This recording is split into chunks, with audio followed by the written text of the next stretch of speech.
자존감이 낮은 사람은 자신을 믿지 못합니다. 그리고 자신을 믿지 못하기 때문에 세상도 믿지 못하죠. 그들의 말에는 두려움과 체념, 그리고 자기 혐오가 숨어 있습니다. 겉으론 아무렇지 않게 표현해도 그 말 속에는 깊은 절망과 불신이 있어요. 자존감 낮은 사람들의 공통점에 대해 알려드릴게요. 첫 번째, 별로 잘못한 것도 없는데 죄송합니다, 미안해요를 입에 달고 살아요.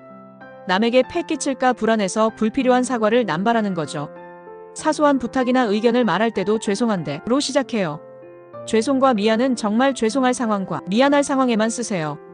두 번째, 칭찬을 들으면 바로 부정해요. 예를 들어, 와, 발표 잘했네 하면 아니요, 제가 머리요, 운이 좋았어요.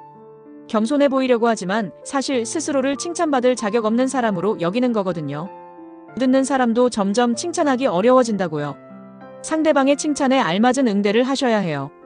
잘했다는 말엔 감사합니다 라고 응대하기. 세 번째, 실수 하나 해도 나는 왜 이것밖에 안 될까? 내가 그렇지 뭐, 난 원래 꽝이야 하고 바로 자책해요.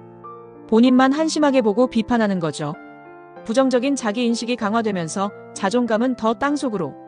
자기 비하는 교묘히 나를 낮추는 듯 하지만 사실 타인에게 위로해달라는 신호로 보여져요. 칭찬, 위로는 내가 내 자신에게 해줄 수 있어야 해요. 네 번째, 그냥 괜찮아요 라는 말을 자주 써요. 이건 진짜 괜찮다는 뜻이 아닙니다. 상처받기 싫을 때, 갈등 상황을 회피할 때 감정을 숨기는 말이에요.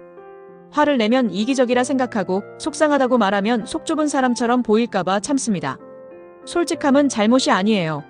성숙한 인간관계는 솔직함을 바탕으로 갈등이 생기고 갈등을 해결하면서 만들어지는 거예요.